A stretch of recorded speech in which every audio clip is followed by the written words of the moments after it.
Audio 2 पुस्तक का नाम बलि वैश्व यज्ञ। लेखक वेदमूर्ति तपोनिष्ठ पंडित श्री राम शर्मा आचार्य जी। बलि वैश्व का तत्वदर्शन। अपनी कमाई में भगवान का भाग है, चाहे वह बुद्धि, संपत्ति, शक्ति, नौकरी, व्यापार या खेती की कमाई क्यों नहीं हो, परंतु प्रत्येक मनुष्य के मन में उदारता और परमार्थ परायणता का भाव होना चाहिए। केवल अपने लिए नहीं, परंतु पिछड़े लोग, प्राणी, पक्षी, वृक्ष सबके लिए सोचना चाहिए। तभी परमात्मा प्रसन्न रहता है। दूसरों के साथ वैसी उदारता रखो जैसी भगवान ने आपके साथ रखी है। आपको यह हमेशा याद रहे, आप दूसरों की सेवा के लिए जिएं। इस हेतु नित्य बलि वैश्व करना पड़ता है। त्याग पूर्वक भोग किया हुआ अन्न हमारे अंदर बल और प्राण शक्ति को धारण कराता है। जल और वायु के बाद अन्न हमारे जीवन को परमात्मा से मिली सबसे बड़ी भेंट है। बलि वैश्व संक्षिप्त नाम है, पूर्ण शब्द बलि वैश्व देव है। हमारे ऋषियों ने इसमें 3 शब्दों को समाविष्ट किया है। बलि वैश्व, इनका अर्थ इस प्रकार होता है। बलि अर्थात बलिदान, त्याग, उपहार, भेंट, अनुदान। वैश्व समस्त विश्व के जड़ चेतन के लिए। देव अर्थात देवताओं के लिए, दिव्य प्रयोजनों के लिए। बलि वैश्व देव अर्थात समस्त विश्व के लिए उदारता से दिया गया अनुदान है। बलि वैश्व के महत्व की व्याख्या नहीं हो सकती, फिर भी युग ऋषि परम पूज्य गुरुदेव इसका दर्शन बताते हैं कि दैनिक उपासना में अकेला गायत्री जप ही पर्याप्त नहीं है, जबकि सार्थकता हेतु अग्निहोत्र भी साथ चलना चाहिए। हवन के लिए समय, सामग्री, शक्ति, क्लिष्ट कर्मकांड और खर्च भी पड़ता है। इसलिए बलि वैश्व का महत्व समझा जाए और गायत्री परिवार के तथा अन्य घरों में उसे प्रचलित और पुनर्जीवित किया जाए।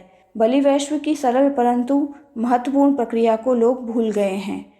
जामनगर गुजरात की राजकुंवरबा श्री खुमान सिंह झाला के राजपूत परिवार की इकलौती बेटी थी। उनका ब्याह 1978 मई में कच्छ भुज के श्री रुद्रदत्त सिंह की जाडेजा के साथ खानदानी रियासत में संपन्न हुआ। राजकुंवरबा को ज्ञात हुआ कि उनके पतिदेव अढंग शराबी हैं। उसने माता पिता या सास ससुर से शिकायत नहीं की। दादाजी से बताया था कि गायत्री जप से कैसे भी कठिन समस्या का हल होता है। वह एक लोटी में पानी रखकर 11 माला जप करती थी और वही पानी आटा गूंथने में प्रयोग करती थी, परंतु बहुत अधिक फर्क पतिदेव में नहीं हुआ।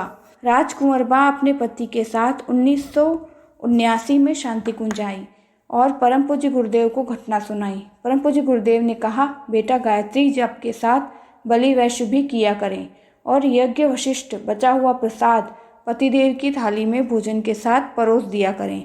6 माह के पश्चात राजकुंवरबा अपने पति के साथ शांति कुंज आई और परम पूज्य गुरुदेव को बताया कि उन्होंने शराब छोड़ दी है और गायत्री उपासना भी करते हैं एवं गायत्री परिवार का प्रचार प्रसार कार्य भी करते हैं। यह बलि वैश्व का प्रभाव है।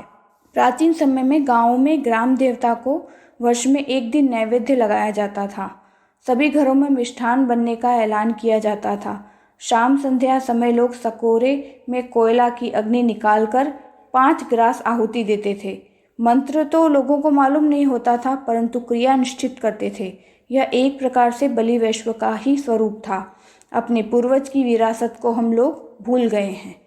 वैश्वदेव विहीना ये अतिथेन बहिष्क्रिया सर्वे ते नरकम यान्ति काक्योनि व्रजन्ति च। जो बलि वैश्व नहीं करते और अतिथि सत्कार से विमुख रहते हैं, वे नरक में पड़ते हैं और कौए की योनि में जन्म लेते हैं। आपके घर में रसोई घर समेटने के पश्चात अगर कोई अतिथि आ जाए तो मुंह मत बिगाड़ना और परेशान मत होना कि बिना जानकारी दिए लोग आ जाते हैं। अरे भाई, वही तो सच्चा अतिथि है। काष्ठभा सहस्रेण घृत कुंभ शतेन च अतिथिर्यस्य भगाशः तस्य होमो निरर्थकः। जिस गृहस्थ के घर से अतिथि भूखा प्यासा और निराश होकर जाए, वह यदि मणि काष्ठ या घड़े भरकर घी से यज्ञ करे तो भी वह निरर्थक है। जिस प्रकार नित्य कर्मों में भोजन, शयन, स्नान, शौच आदि को आवश्यक माना गया है, उसी प्रकार गायत्री दैनिक जप और बलि वैश्व को भी दैनिक धर्म कार्य मानते हैं। गायत्री जप अर्थात सद्ज्ञान की उपासना और बलि वैश्व यज्ञ अर्थात सत्कर्म की उपासना। इस दोनों को जीवन का अनिवार्य अंग बनाने से किसी भी व्यक्ति को आध्यात्मिक और भौतिक सफलता सदैव मिलती रहती है। प्रत्येक परिवार में गायत्री जप और बलि वैश्व यज्ञ संपन्न होता रहे तो इसी को गायत्री माता और यज्ञ भगवान की पूजा अर्चना मानी जाएगी। इस छोटी क्रिया का परिणाम बहुत बड़ा है। दीपक का आर्थिक मूल्य और स्वरूप कितना ही स्वल्प क्यों न हो, परंतु रात्रि को सघन अंधकार में पथ प्रदर्शन करता है। परम पूज्य गुरुदेव द्वारा स्थापित अखंड ज्योति पूरे विश्व का पथ प्रदर्शन करती है। इस तरह यह छोटा सा बलि वैश्व यज्ञ जीवन की अशांति, अभाव और अशक्ति को निर्मूल करके व्यक्ति को आबाद कर देता है। बलि वैश्व का सरल विधि विधान। बलि वैश्व की उपलब्धि और महत्व अनन्य है, परंतु विधि विधान अति सरल है। अपने देवताओं और इष्ट देव को भोजन कराने के भाव से शुद्ध और पवित्र भोजन बनाना चाहिए। घर में बिना नमक मिर्च बना चावल या रोटी एक कटोरी में अलग निकाल के उसमें थोड़ा सा घी चीनी मिलाकर उसमें से 5 आहुति छोटी गोली बनाकर निम्न प्रकार से गायत्री मंत्र बोलकर देना चाहिए।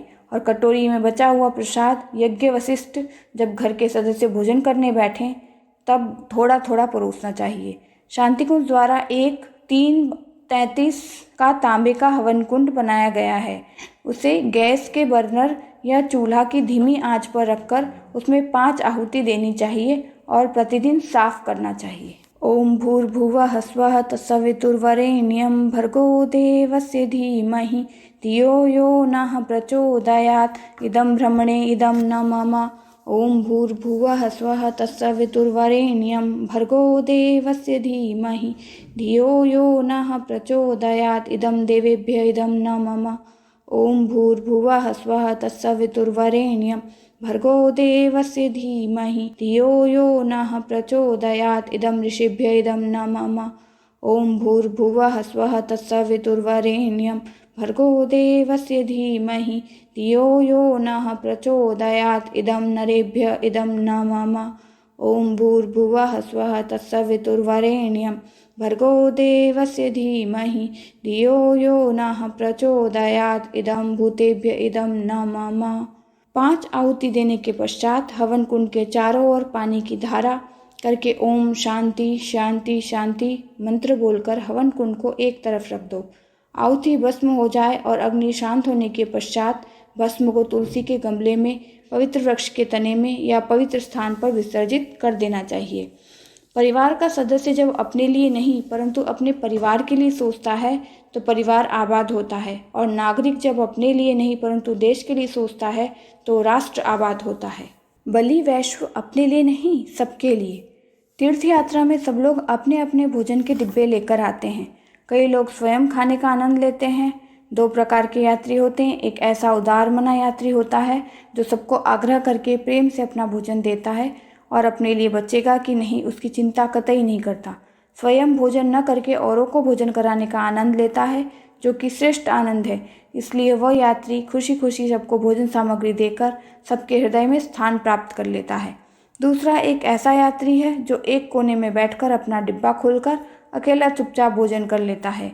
यह जन्मजात संस्कार है। यही वह इक्कड़ पैसे वाला है जो अधिक घृणास्पद और धिक्कार का पात्र होता है। उदारता सर्वत्र प्रेम और पूजा का पात्र होती है। ऊपर यह जो 5 आहुति देते हैं वह 5 महायज्ञ हैं। गृहस्थ के घर में चूल्हा, चक्की, सुराही, ओखली और जल कक्ष, इन 5 में हिंसा होती है। यह हिंसा निवारण एवं सत्प्रवृत्ति संवर्धन हेतु 5 दैनिक यज्ञ करते हैं। विधि छोटी है परंतु 5 महायज्ञ नाम दिया है। क्यों? कौन से 5 यज्ञ हैं? ब्रह्म यज्ञ, देव यज्ञ, ऋषि यज्ञ, नर यज्ञ और भूत यज्ञ। ब्रह्म यज्ञ। बलि वैश्व यज्ञ करने से ब्रह्म अर्थात परमात्मा प्रसन्न होते हैं और संस्कारित अन्न खाने वाले को ब्रह्म ज्ञान प्रदान करते हैं, जिससे आत्मा और परमात्मा का मिलन होता है। इसी को ब्रह्म यज्ञ कहते हैं। देव यज्ञ। नित्य यज्ञ करने से देवता प्रसन्न होते हैं और मनुष्य देवत्व को उपलब्ध हो ऐसी बुद्धि, शक्ति और ज्ञान मिलता है। देव पूजन, हवन, उपासना, साधना को देव यज्ञ कहते हैं। ऋषि यज्ञ। ऋषियों को आहुति प्रदान करने से ऋषि जीवन जैसे गुण यानी ब्रह्मचर्य पालन, वेद का पठन पाठन, साधारण जनता के लिए साधना के नियमों की शोध, सत्प्रवृत्ति और ज्ञान संवर्धन हेतु ग्रंथों का निर्माण करने की शक्ति, होता को प्रदान करते हैं। नर यज्ञ पशु वृत्तियों, कुविचारों, दोष, दुर्गुणों, कुप्रथाओं को यज्ञ की आहुति के साथ हवन कर दें और सबके साथ प्रेम, मैत्री भाव, करुणा और सेवा भाव का विकास करना ही नर यज्ञ है। भूत यज्ञ पशु, पक्षी, वृक्ष, वनस्पति, कीट, पतंग सबका पालन पोषण और हमारी आत्मीयता और करुणा का सबके प्रति विस्तार करना, यही भूत यज्ञ है। एक भैंस को मालिक ने चाबुक मारा, उसके निशान परमहंस देव की पीठ पर उठ गए, वही है आत्मीयता का विस्तार। इसको कहते हैं भूत यज्ञ। अन्य प्राणी के दुखों की अनुभूति स्वयं करना, आत्मवत सर्वभूतेषु अर्थात भूत यज्ञ। महिलाएं बड़ी सरलता से बलिवैश्य की प्रक्रिया चलाती रह सकती हैं। इसमें अपनी महान सांस्कृतिक परंपरा का निर्वाह होता है।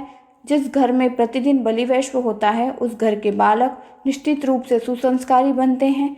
भारतीय संस्कृति में तो गौ और कुत्ते की रोटी सबसे पहले अलग निकालते हैं।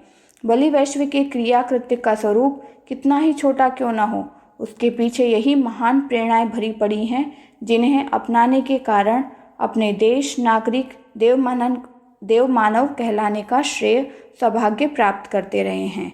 बलिवैश्व यज्ञ से सुख, शांति और समृद्धि के द्वार खुल जाते हैं। गीता में योगेश्वर श्री कृष्ण कहते हैं, यज्ञ करने वाला कभी भी दरिद्र नहीं रहता। घर में महिला सबको भोजन कराती है, सब्जी नहीं बचती तो छाछ के साथ खा लेती है। यही है संवेदना की गंगोत्री। कभी भी भोजन भेद नहीं करना। अपने पति को अच्छा और देवर को बिना घी वाला, यह भोजन भेद है। इससे अन्न देवता नाराज होते हैं, घर में लक्ष्मी नहीं रहती। परिवार के सदस्य जब भोजन करने बैठते हैं और थाली सामने आवे तो दाहिने हाथ में थोड़ा सा जल लेकर उसके चारों तरफ फेर दो और 1 मिनट तक आंखें बंद करते हुए मन ही मन प्रार्थना करो कि हे प्रभु, यह भोजन आपको समर्पित है, इसे पवित्र और अमृतमय बना दीजिए। एक मीठी प्यारी कहानी है कि भोजन का प्रभाव सामान्य मनुष्य पर भी पड़ता है। श्री गुरु गोविंद सिंह महाराज के पास खूब अशर्फियाँ थीं, खजाना भरा पूरा था, फिर भी वह यवनों से युद्ध के समय अपने लड़ाकू शिष्यों को मुट्ठी भर चना देते थे। एक दिन एक योद्धा ने गुरु गोविंद सिंह जी की माताजी से जाकर कहा कि माताजी, हमें यवनों से लड़ना पड़ता है और गुरु गोविंद सिंह जी महाराज के पास अशर्फियों के खजाने भरे पड़े हैं, फिर भी वह हमें एक मुट्ठी चना देकर यवनों से लड़वाते हैं। माताजी ने अपने बेटे गुरु गोविंद जी को अपने पास बैठाकर कहा कि पुत्र, यह तेरे शिष्य तेरे पुत्र से अधिक हैं, फिर भी तू इन्हें एक मुट्ठी चने देकर लड़वाता है, ऐसा क्यों करता है? श्री गुरु गोविंद सिंह जी ने माताजी को उत्तर दिया, माता, क्या तू मुझे अपने पुत्र को कभी विष दे सकती है? माताजी ने कहा, कतई नहीं। गुरु गोविंद सिंह ने कहा, माता, मेरे यहाँ अशर्फियों के खजाने भरे पड़े हैं पर पवित्र नहीं हैं। उनके खाने से वह शक्ति नहीं आएगी जो मुट्ठी भर चने खाने से इनमें आएगी। जब शक्ति न रहेगी तो फिर वे लड़ ही नहीं सकेंगे। ईमानदारी से प्राप्त किया हुआ अन्न ही मनुष्य में सद्बुद्धि उत्पन्न कर सकता है। जो लोग अनीति युक्त अन्न ग्रहण करते हैं उनकी बुद्धि असुरता की ओर ही प्रवृत्त होती है। परिश्रम और ईमानदारी से कमाए हुए अन्न से भगवत भजन, साधना, कर्तव्य पालन और लोक सेवा आदि सात्विक कार्य हो सकते हैं। व्यक्ति और परिवार निर्माण के 5 स्वर्णिम सूत्र। परिवार में शिक्षा, स्वच्छता, स्वस्थता, संपन्नता, शिष्टता, सहकारिता और सद्गुणों की आवश्यकता जरूर है, परंतु इससे भी अधिक महत्वपूर्ण है धार्मिकता का वातावरण बनाना। युग ऋषि ने परिवार के बच्चों में संस्कार और सदस्यों में प्रेम भाव और आत्मीयता बढ़े, इस उद्देश्य से 5 स्वर्णिम सूत्र दिए हैं। पूजा स्थान में नमन वंदन। परिवार के सभी सदस्यों को नौकरी, व्यापार, धंधा पर जाने से पहले पूजा स्थान में गायत्री मंत्र के 24 जप करके नमन वंदन करके जाना चाहिए। बच्चे स्कूल जाते समय 5 गायत्री मंत्र करके जाएं। बलि वैश्व यज्ञ। घर में बने हुए भोजन में से बलि वैश्व यज्ञ करके बचा हुआ यज्ञ वशिष्ठ प्रसाद भोजन के साथ ग्रहण करें। बड़ों को प्रणाम। नित्य कर्म से निपटकर सभी छोटों को बड़ों को प्रणाम करना चाहिए ताकि उनके शुभ आशीर्वाद से दिन के कार्य का शुभारंभ हो। सामूहिक प्रार्थना। नित्य सूर्य भगवान को अर्घ्य प्रदान करना, 1 लोटा जल चढ़ाना, तुलसी क्यारी पर दिया जलाना और नमन वंदन करना। नित्य न हो सके तो सप्ताह में 1 दिन 5 दीपक जला करके सामूहिक प्रार्थना। हे प्रभु हमें सन्मार्ग की ओर प्रेरित करें। पारिवारिक सत्संग। सप्ताह में एक बार परिवार के सभी सदस्य मिलजुल कर स्वाध्याय एवं सत्संग की व्यवस्था बनाएं। सत्संग में परिवार के सभी स्वजनों को अपने विचार व्यक्त करने का मौका देना चाहिए। अपने प्रत्येक घर में तुलसी का गमला या क्यारी में सूर्य को अर्घ्य देना चाहिए। इससे घर में आस्तिकता का वातावरण बनेगा। पूजा स्थान में परिवार के सभी सदस्यों को एक साथ बैठने से सामूहिकता और पारिवारिकता की भावना का विकास होगा। जयपुर में एक 75 सदस्यों का संयुक्त परिवार रह रहा है। उस परिवार के मुखिया से मैंने पूछा, दादाजी इसका क्या रहस्य है? दादाजी बोले, परिवार में प्रतिदिन बलि वैश्व हो रहा है और परमात्मा को समर्पित करके ही सब सदस्य भोजन कर रहे हैं और सबसे अंत में मैं स्वयं भोजन करता हूँ। हमारे घर में रसोई घर एक है, सबके कमरे अलग अलग हैं। बच्चों के पढ़ने के कमरे अपनी अपनी कक्षा के अनुसार। पूजा घर एक है। सब सदस्य पूजा घर में 5 गायत्री मंत्र जप करके प्रातःकाल बड़ों को नमन वंदन करके अपने अपने काम पर जाते हैं। हमारे घर की एकता का रहस्य बलि वैश्व यज्ञ ही है। बिना बलि वैश्व भोजन नहीं और स्वाध्याय बिना शयन नहीं। यह सूत्र परम पूज्य गुरुदेव ने सबके लिए समान रूप से दिए हैं।